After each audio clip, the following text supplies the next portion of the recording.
Welcome to all you lovely people who've joined us for this webinar.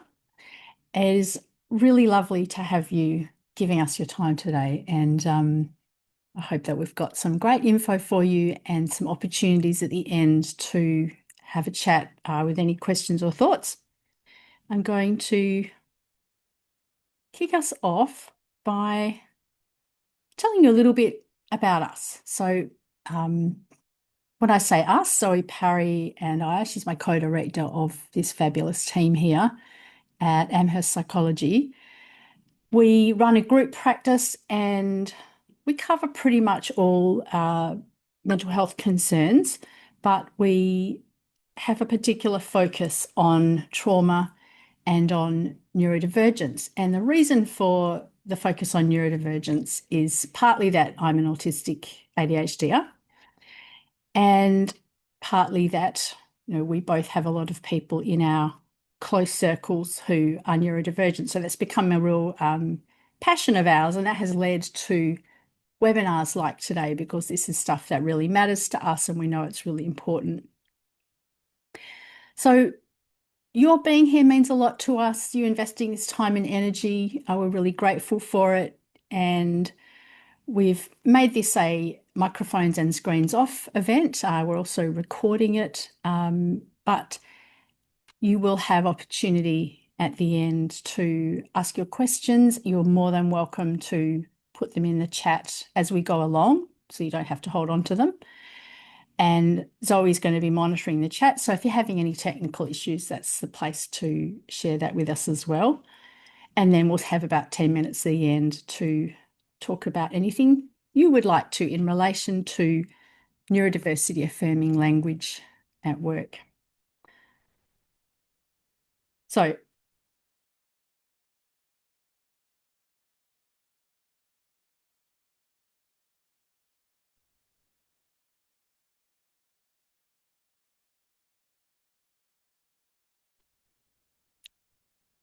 important question to get us started. Apologies.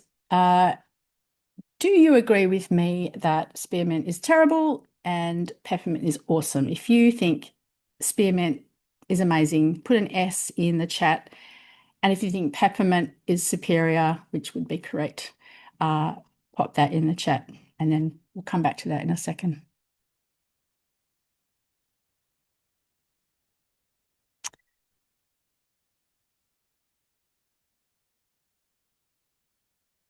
Quick overview for today. The key to understanding neurodiversity affirming language at work or anywhere is that neurodivergence is a difference. It's not disordered. And you're going to hear me repeating that a lot because that is really fundamental. So we're going to spend a little bit of time on that. The second thing we're looking at is Affirming Language 101, a whole list of terminology that's helpful, things to avoid, just to give you as broad an overview as possible about the sort of terminology that is affirming and supportive for neurodivergent people.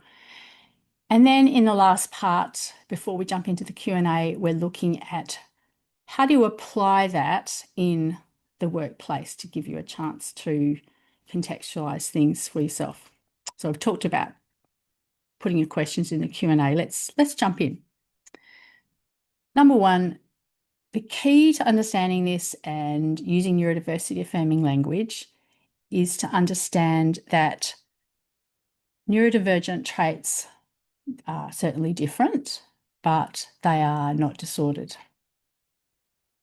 So back to my example about spearmint or peppermint. I acknowledge that spearmint flavored milkshake is, it's probably the right choice versus I can't imagine having a peppermint flavored milkshake. I can't imagine having spearmint flavored ice cream. That sounds pretty gross. Whereas peppermint flavored ice cream makes a lot of sense.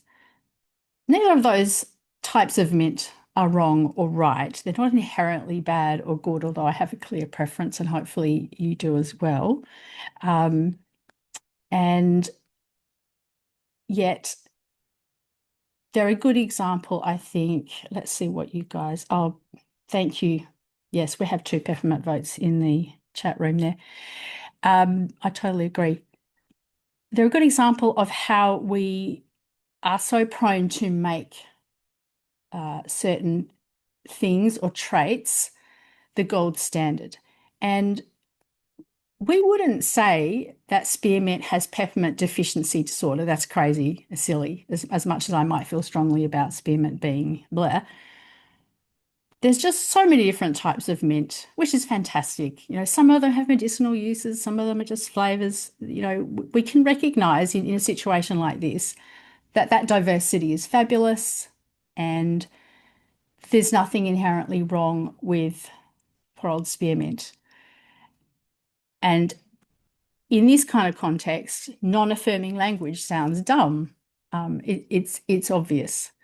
So kind of hold that idea in mind, that difference in terms of neurotypes is not inherently disordered or deficient.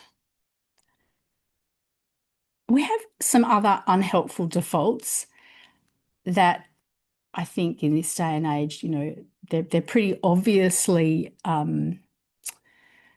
unhelpful. For example, it's only fairly recently that people who manufacture Band-Aids have started making them in skin color that actually reflects the beautiful diversity of skin colors. And what a blind spot and an oversight to think that skin color is just lighter colored. Right-handed equipment, I think, is less of an issue today, but it still happens. The fact that staircases are the default in so much of our construction instead of just putting in ramps from the beginning. Now, we have a lot of, in public spaces, there's a lot of regulations around that now, which is great. And if you think about, particularly in school settings, the default of sitting still equals listening. And if you're not sitting still, you're not listening. And of course, those of us who work with neurodivergent people in particular know that that's not the case, that sometimes, and if you've got your cameras off as you do today, you can fidget to your heart's content. You can walk around and you will probably be paying attention with less effort if that's a good fit for your neurotype. Different does not mean disordered, and yet we often have a default position that says that minority neurotypes are inherently bad. So why have neurotypical traits been given this special status? How did that come about? Well, there's a few reasons. Partly numbers, the majority must be the right way. Could be that simple, but I think there are other factors such as the industrialization and this obsession with efficiency that we have, particularly in Western culture. The rise of psychiatry and the pathologization of differentness has contributed somewhat. And a standardized education system where inconvenient traits like fidgeting, perhaps, moving around, have become not okay, not just differences, but the more inconvenient someone is to that system, the more pathologized those traits are. So you can see how all those things have played together to end up with this scenario where being neurotypical became the benchmark. Neurotypical traits are how things are supposed to be done. And a classic example of this would be what is sometimes called social skills, which really just means neurotypical social communication styles, not necessarily skills, but the way that most neurotypes prefer to communicate. On the other hand, minority neurotypes became incorrect, pathologized.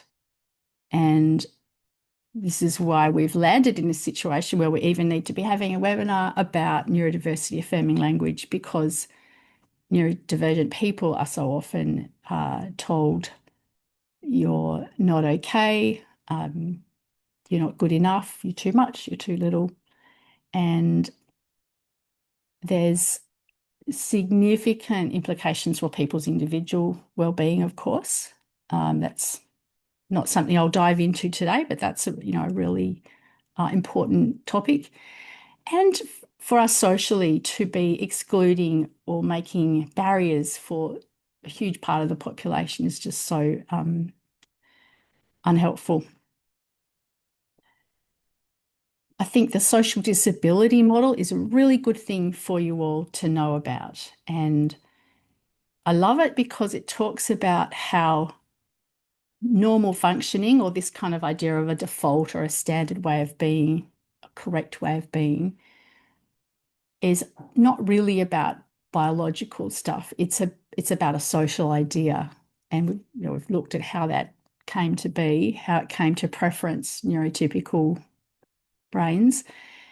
And it helps us see beyond what you might go, well, even if you're thinking about yourself, that's an individual deficit, towards looking at the environments and the systems that create barriers. And here is a diagram. I don't expect you to read all of this, just maybe a couple.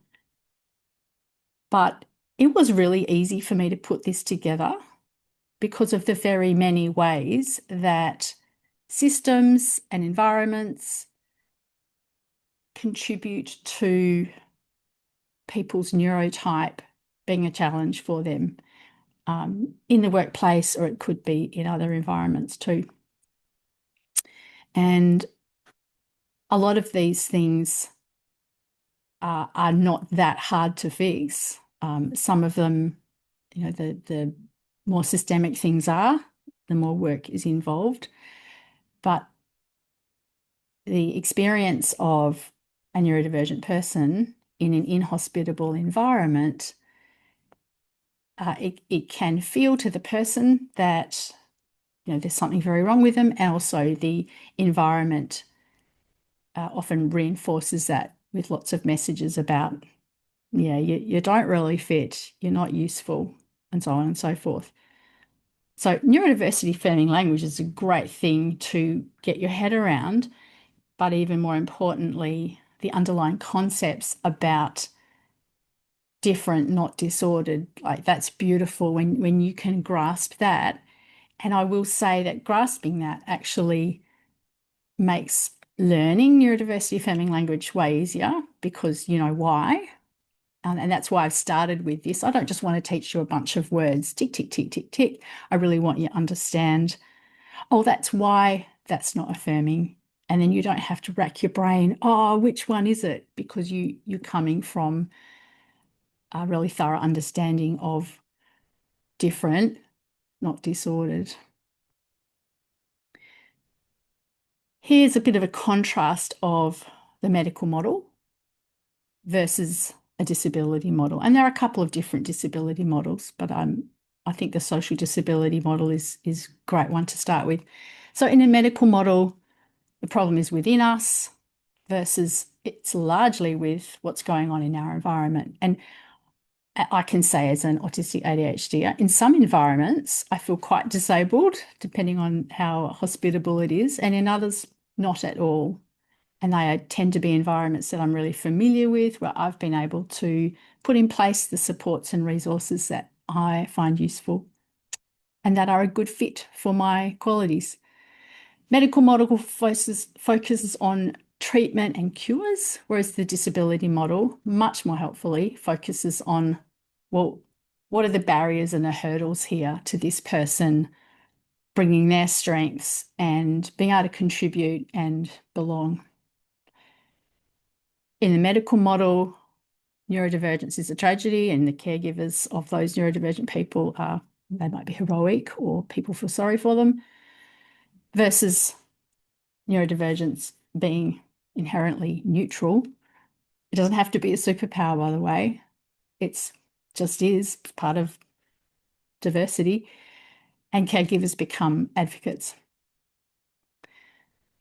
So we've done different, not disordered. The second part is about some helpful terminology that fits with that idea. And we have this handy little guide that we've made. You can download it using the QR code, but we will also email out the PDF to you if that's easier at the end. Neurodiversity, the naturally occurring and beneficial variety in human nervous systems. And I say nervous systems rather than just brains, which is what you often hear, because it really does affect the person's whole nervous system. And the key word here is variety.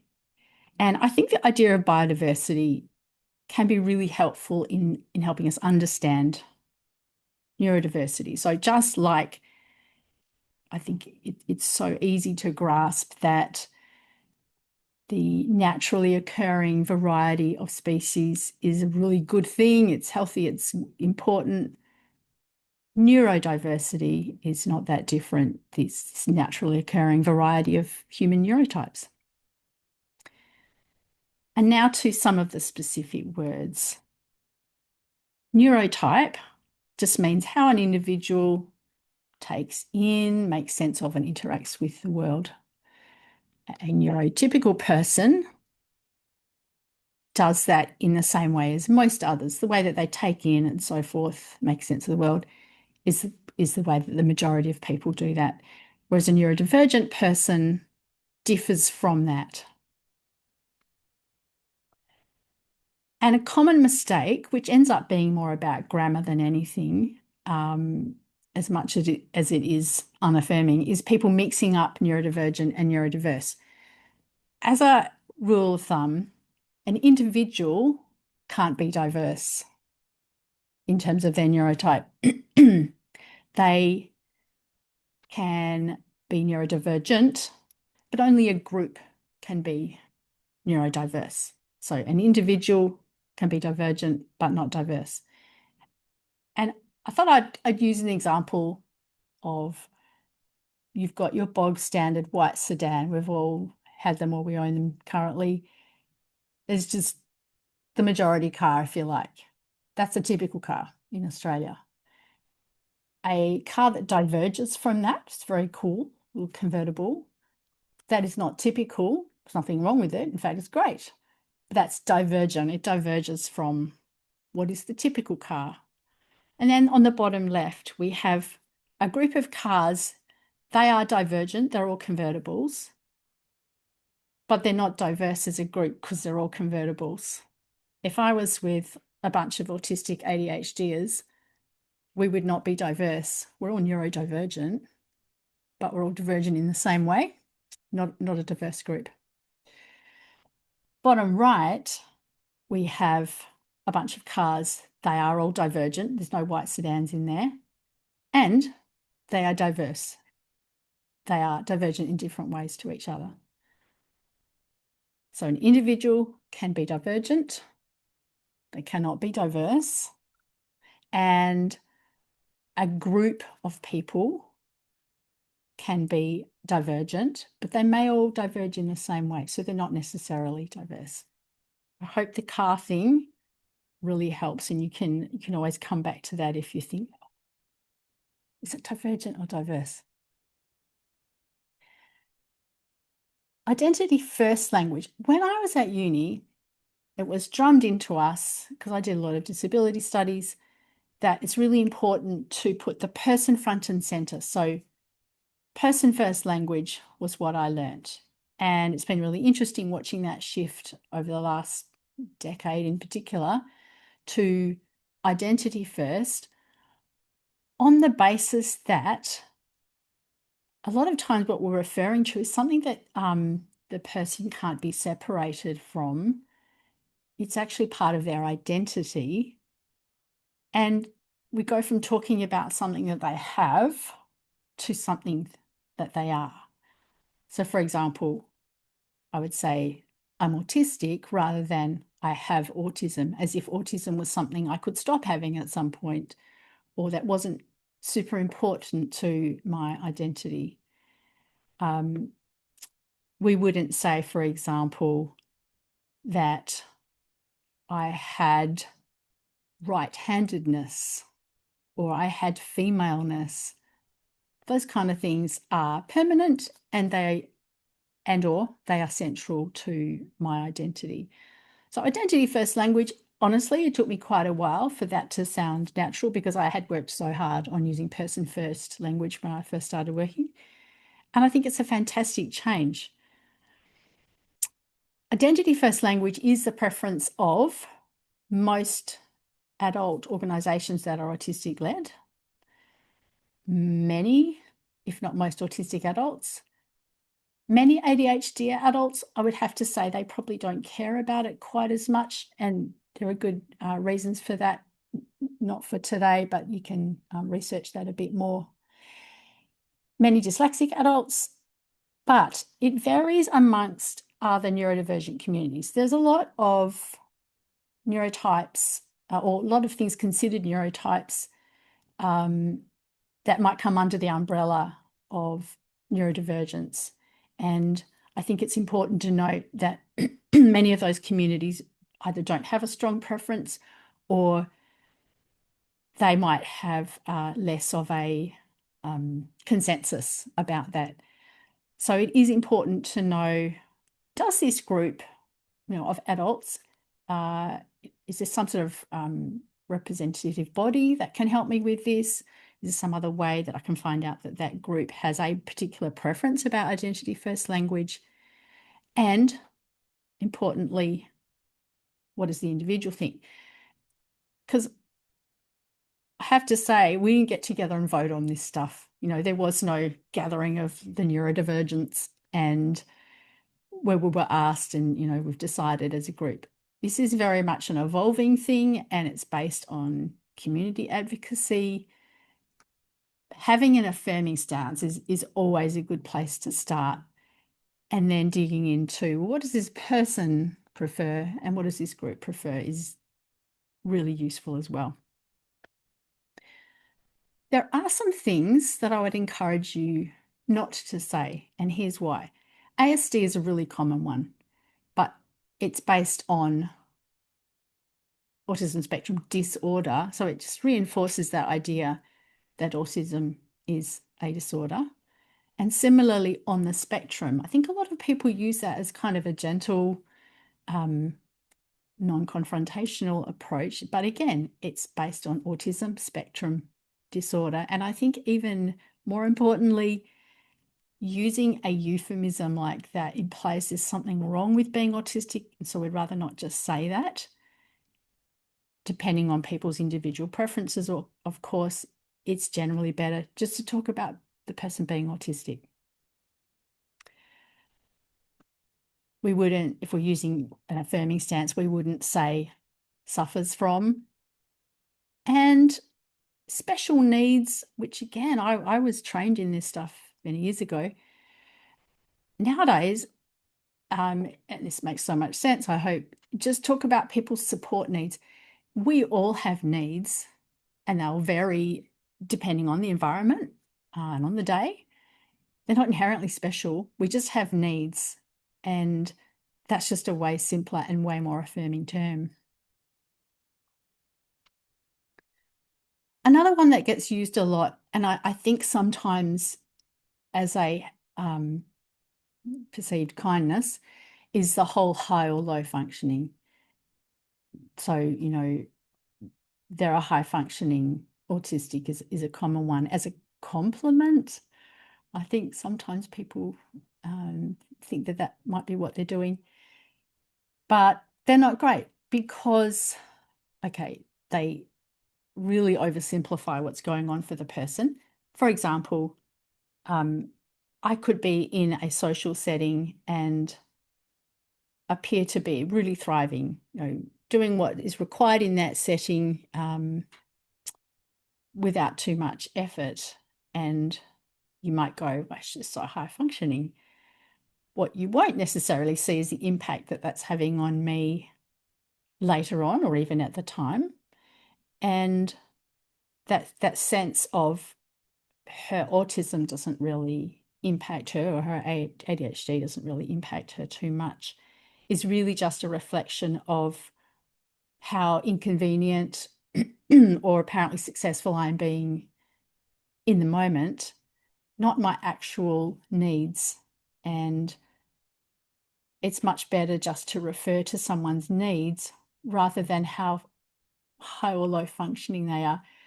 You'll see that kind of language sometimes in assessment reports, but it is just almost never relevant to talk about someone in those terms. And what if it is relevant, it's only because you're trying to get to some sense of that person's needs. Just say that. That is the only time you might need to reference how well someone is doing, apparently. Okay, let's talk about some applications. So I just want to do a quick recap. Neurodiversity affirming language is all about different, not disordered. That's the fundamental stuff. And because of that, there is certain terminology that will be more or less affirming. And if you have grasped that idea that, am I referencing something, that I think is inherently disordered, then it's not going to be affirming. If I'm talking about someone or a group of people in a way that reflects that it's just part of the naturally occurring diversity of human neurotypes, that will be affirming. And oftentimes, the most affirming approach is not to refer to it. I can't tell you how often I've heard people, particularly talking about their young people, talk about them and make reference to their neurotype when it is completely irrelevant. And I've no doubt intentions and motivations are likely to be good. But as a neurodivergent person, as a parent of some neurodivergent young people, I think to myself, how is that relevant to the conversation? Why did that person, sometimes a stranger, why did they need to understand that? And so I say that because using a neurodiversity affirming approach will often mean that you don't actually bring it up. Alrighty. The two truths that we're holding in tension here in a workplace. Now, of course, this might also relate to a family or other social situation. But there's a dialectic or a holding in tension of two things that, on the one hand, as I've said repeatedly, neurodivergent traits aren't disordered or they're not inherently problematic. Got that, lock that in. And on the other hand, a neurodivergent trait in a particular workplace setting could be on a continuum from irrelevant, neutral, whatever, to a little bit unhelpful, to actually that's not compatible with that person's role. It can be, both things can be true. It's not inherently problematic, and in some roles, some traits of a person's neurotype or qualities might make that role quite difficult or not a good fit for them. I hope you understand how both of those things can be true. And of course, in many situations, the incompatibility can be addressed with some system changes, some environment changes, and that's obviously the way to go. And there might be those rare situations where the person's in a role where, or you might find this true about yourself, there are some aspects of their neurotype that make that role really quite challenging. So a personal example, as an ADHDer, I have time agnosia in that I can really struggle with keeping dates and times straight, try as I might. And it does actually really matter to me, and I still have issues. And a couple of months ago, I put my hand up and said, I'll put together the agenda for a meeting, and we always go through and we go, oh, this will take about 5 minutes, so that we make sure that we're allocating the right amount of time to our agenda items and that we haven't cram too much in. So I went through and I checked it, all good. And you know where this is going. We're in the middle of the meeting, and all of us who are leading the meeting had this dawning realization: the math's not mathing. I had put wrong times in. I had what I'd added up was not actually correct. We had too many things on our agenda. And that's despite the fact that I literally put effort into making sure that wasn't the case, because that is a significant challenge for me. And if I was in a role where I had to do that all the time, that would be very challenging. Just a generic example, and I'm sure as I say this, you'll guess the neurotype. Being dynamic, curious, and energized by novelty, that could be amazing for some roles. But if that person finds themselves in a role that's really monotonous, whilst it's not, that trait is not inherently problematic in that context, that's a challenge. So that's what we're holding in tension as we look at these scenarios. I will say that the scenarios I've chosen don't focus on the sorts of things I've just talked about, like time agnosia, because looking at the fit between certain traits and roles, that's a whole big discussion and really requires a thorough understanding about different neurotypes that we don't have the time for today. So I wanted to do something a bit broader and look at neurodiversity affirming principles applied to more universal issues. So as we look at each of the scenarios, I'd love you to have a think about what's the example here of not affirming language or concepts. And in a couple of the scenarios, I've sprinkled in more than one example. So scenario 1, employees saying, I realize I'm dyspraxic and I want to talk about getting some support, basically. And the manager's response is, no way, I would never have guessed. You always seem so normal to me. I have had things said to me fairly similar to that, particularly about being autistic. And often with a sense of, well, congratulations, you've hid that so well. The implication being it would not be good if you were obviously whatever the neurotype is, in this case, dyspraxic. So I think that's a fairly obvious blunder, because they're communicating, not in so many words, that the person not seeming like their neurotype was good. That's obviously not very affirming. A better way would to have a better thing, and I have had the good fortune of having this response too, would be to say, thank you so much for sharing that with me. And you could perhaps ask the person, like, what was that like for you? In case for them, it's not a situation of congratulations, they're actually going through some processing. But sometimes people have said congratulations, and I take that in the spirit that it's meant. Yeah, so thanks so much for sharing that with me. Would love to chat with you about what you've been thinking. Scenario 2, colleague A. We have so many neurodiverse people on the team now. It's really cool. Colleague B. It's rubbish. It's just overdiagnosis and too many people jumping on a TikTok trend. What can you see there? I'll give you a second.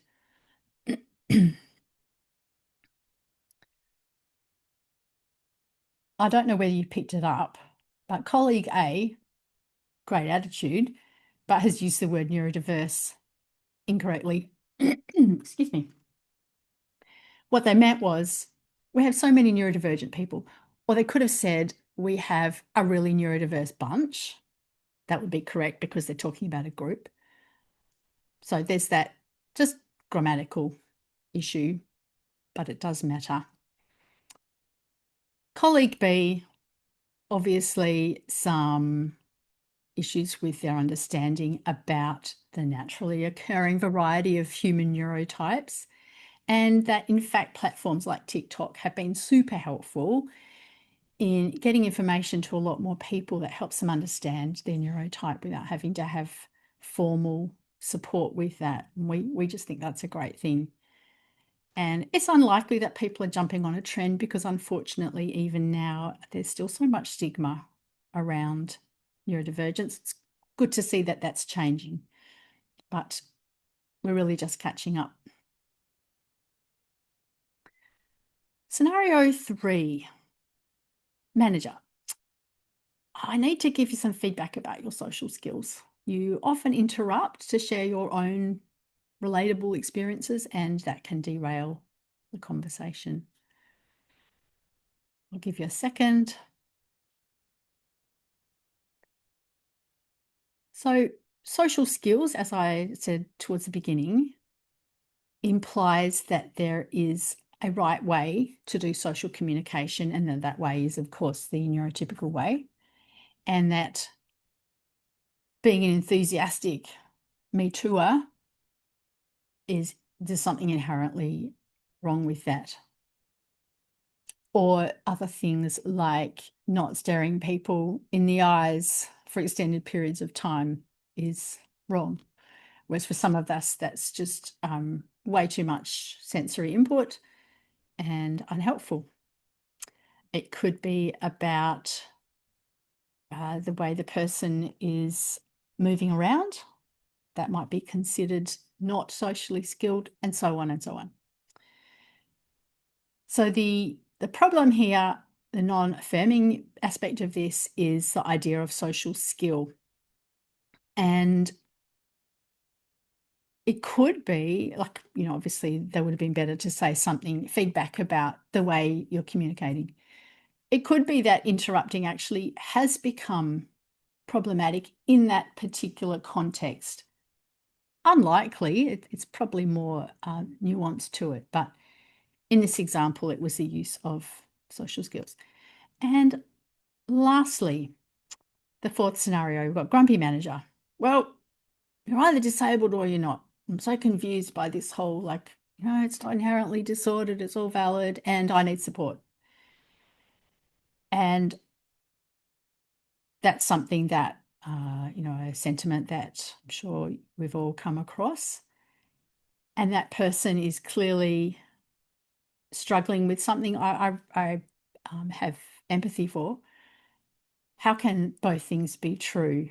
And it's what I said at the beginning of this section about the dialectic, that you can embrace the fact that different neurotypes are equally valid and acknowledge that in some situations, your traits are not going to be well supported. That environment might be quite inhospitable around particular traits that you have, as might be the case with a neurotypical person's traits too, by the way. This doesn't just apply to neurodivergent people. And clearly there's some room for grumpy manager to understand that a person can need support. We wouldn't call them special accommodations because we all have needs. They're just needs. They might need support because of something about the environment or the systems that are in place. And at the same time, they're not inherently defective. It is an equally valid way of being. Some of the common situations where we encounter neurodiversity affirming language or unaffirming language, often in the recruitment phase, not just in the wording in ads and so forth, but more about the way that people are interviewed and assumptions we make about how people present themselves and their fitness for the role. In performance and feedback conversations, common one. Social situations, as I said before, just bringing up someone's neurodivergence is often completely unnecessary. Talking with people about their well-being and support needs, and informal chit-chat. And it might be worth, if you're thinking about, okay, well, how do I take this information and start to upskill my workplace or change the way I do things. You might just want to think about picking just one area, because sometimes it's a bit overwhelming to do all the things at once. Just think, okay, what aspect of my workplace might be the best place to start? And to finish off before the Q&A, here is the my handy guide to how to know, like, you finish the webinar, a couple of weeks later, you're thinking, oh, I can't remember, was this affirming or not? Just ask yourself, would this language be appropriate if I was talking about left-handedness? So would I say this person has left-handedness disorder? Would I say they're a high-functioning left-hander? That's obviously observed. That they have a handedness deficit, that they need handedness skills training. Now, of course you wouldn't. And I think that's a really neat way of thinking about how a difference can, in some situations, depending on the environment, make things quite difficult for the person because they need a different way of doing things. It's got nothing to do with the trait being inherently disordered. So if you wouldn't say it about left-handedness, you can know, yeah, that's probably not an affirming way of describing it. So that's my handy little tip for you. Now, we would love your questions, particularly around how you make the transition in your workplace for you, or it could be for your team. And just know that we don't want people to share anything, of course, that's confidential about colleagues or friends. And yes, we can't give advice on specific stuff like, specific individuals anyway, but confidentiality is really important to us. But we're really keen to help you put some of this stuff into practice in your context. So feel free to share anything that you've been thinking about, or maybe something you've tried that you thought would be worth sharing with the rest of the group, something that worked well for you, an aha moment. I'll give you a minute.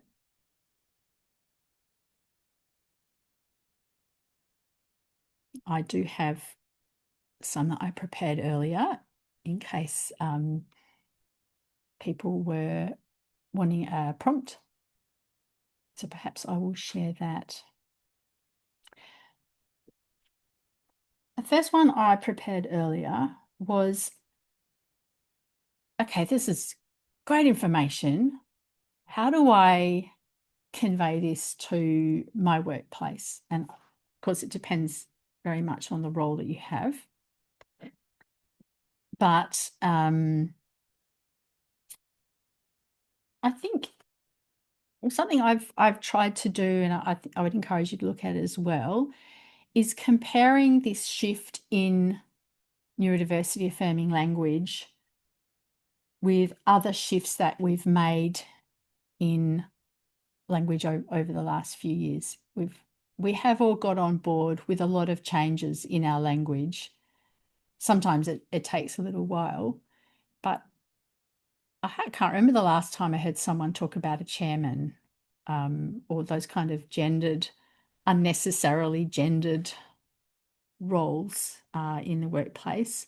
I think we do much better at that now, about just making things non-gendered. And I'm old enough to remember when that was a bit of a thing, like, chairperson, what a weird word.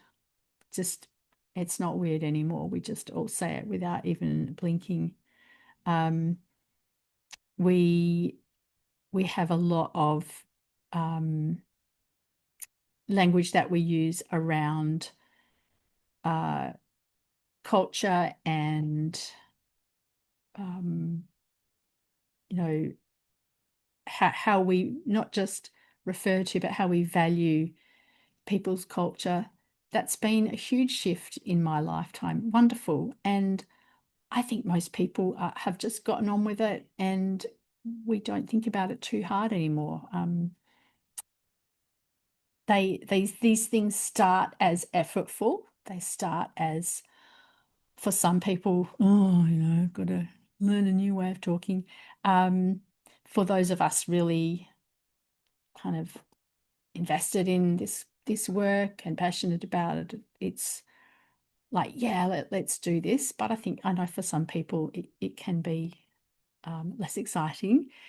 So introducing this stuff to work, I think getting people to reflect on the way that language evolves as our understanding of things evolves. And of course it does. Thank goodness it does. This is another example of an important shift that we've made in understanding that different neurotypes are all valid and part of the rich diversity that we have. And so how we talk about it needs to shift. And another thing I would suggest, I can't see any other questions so far, Zoe, I'm sure you'll correct me if I'm wrong, is the way that we have talked about mental health as, we've in a general sense come from a very pathologized medical model approach to mental health, and quite derogatory terms to much more supportive language. And because I work in this industry, I've had a front row seat to watching that happen. It's really great. And neurodiversity affirming language, because I don't see different neurotypes as a mental health, they're not mental health conditions. Neurodivergent people often encounter mental health challenges because of the way the world works. So I see them as being different evolutions, but there's still some overlap. So thanks for your question, Ash. How often, this is a great one, do you correct colleagues, people in general, if they're using non-affirming language? Yes, I think about this a lot, and sometimes I'm in a bit of a snippy mood and I might correct people. But I generally try to be really thoughtful about what the outcome I want is to bring the person along on a journey, assuming it's someone that I'm not just talking to as a one-off. Then in this moment, is this the time to just do a quick, oh, you mean neurodivergent, and we move on? Is it time to give them the full picture? Or do I make a note to come back to that later? You know how you said that thing the other day? So I think it depends very much on how well I know the person and the likelihood that we're going to be able to revisit it. But I will generally, if it's someone I'm not going to see very often or ever again, I will generally just say, oh, just, yeah, that idea. Yeah, that's not how I see it. This is what I think the case is. So I would avoid saying that's not correct, that's wrong. I would interrupt them often, and just say, yeah, that when you say blah, blah, blah, that makes it sound like there's something wrong with that. This is how I would say it. That's my general approach. And I think thanks, Ash. I think people I meet at least are just so well-meaning and so well-intentioned that it's usually a really fruitful discussion, because you haven't embarrassed them or, just told them flat out you're wrong. You've given them a different perspective and why that is. And it's usually becomes very obvious that the interruption was worth it, because it's quite an important issue. And I have the advantage, of course, of speaking from lived experience. But even if not, I think it's good to be able to say, yeah, so social skills is a bit of a tricky term, really, because it implies that, and off you go. Any other questions?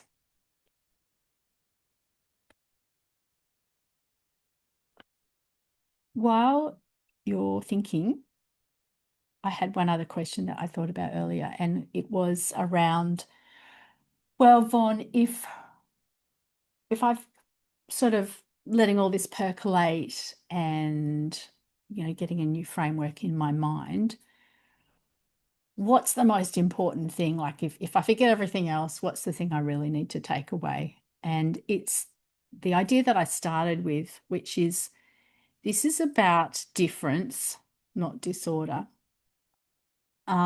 We still have a whole medical system with a diagnostic manual that we need to engage with that uses very disordered, the language of disorder, which is difficult and frustrating, but that is still what it is.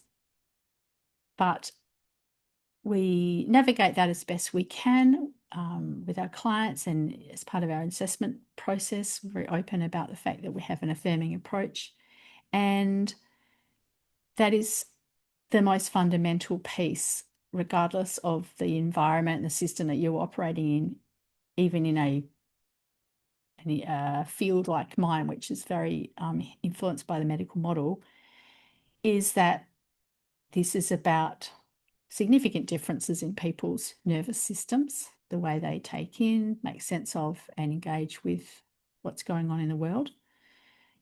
There is nothing inherently disordered about that. In fact, for our ancestors, some of these different neurotypes may in fact have been incredibly advantageous for the community, and a lot of that has shifted as we have come into a more industrialized society. Irrespective of that, though, there's still just differences. That's the fundamental piece.